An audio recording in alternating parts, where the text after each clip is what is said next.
SSC পরীক্ষা 2024-এর ফলাফল প্রকাশের পরপরই নানা ধরনের অর্জনের গল্প নিয়ে মিডিয়াতে প্রশংসার জোয়ারে ভাসছেন অনেক বিদ্যালয়। তবে নরসিংদীর NKM উচ্চ বিদ্যালয় তার মধ্যে অন্যতম। এর কারণ কয়েক বছরের ধারাবাহিকতায় এবারও এই স্কুল জায়গা করে নিয়েছে সেরাদের সেরা তালিকায়। চলুন আজ জানি এই প্রতিষ্ঠানটি সম্পর্কে কিছু অজানা ও গুরুত্বপূর্ণ তথ্য।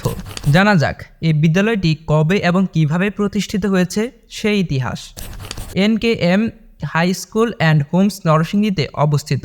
মানসম্মত শিক্ষাদানের অঙ্গীকার নিয়ে 2008 সালে শহরের ভেলানগর এলাকায় থার্মেক্স গ্রুপের চেয়ারম্যান আব্দুল কাদির মোল্লা নরসিংদীতে তার এবং তার স্ত্রী নাসিমা বেগমের নামে যৌথভাবে নাসিমা কাদির মোল্লা হাই স্কুল অ্যান্ড হোমস প্রতিষ্ঠা করেন। জানা যায় বর্তমানে 173 জন তরুণ ও মেধাবী শিক্ষক শিক্ষিকার সার্বিক তত্ত্বাবধানে স্কুলটি কঠোর শৃঙ্খলার মধ্য দিয়ে পরিচালিত হয়ে আসছে। বর্তমানে স্কুলটির শিক্ষার্থীর সংখ্যা প্রায় 5,600 জন। দেশের নামিদামি এবং সব বড় বড় শিক্ষা প্রতিষ্ঠানকে পেছনে ফেলে প্রতি বছরই ধারাবাহিকতার সাথে শতভাগ পাশ করার পাশাপাশি GPA 5 করেন বাজিমাত।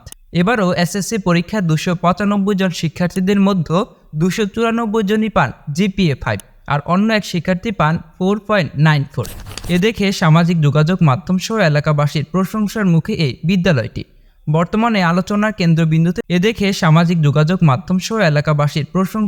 এই বিদ্যালয়টি বর্তমানে আলোচনার কেন্দ্রবিন্দুতে রয়েছেন Narsingdi NKM high school and Holmes.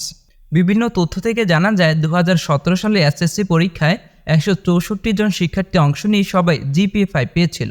2018 সালে 139 জন শিক্ষার্থী পরীক্ষা অংশ নিয়ে শতভাগ 137 জন GPA 5 পেয়েছিল। 2019 সালে 171 জন শিক্ষার্থী পরীক্ষা অংশ নিয়ে শতভাগ 168 জন GPA 5, এমনকি 2020 সালে 214 জন শিক্ষার্থী পরীক্ষা অংশ নিয়ে শতভাগ 200 জন GPA 5 পেয়ে সুনামের সাথে চলছে এই বিদ্যালয়টি।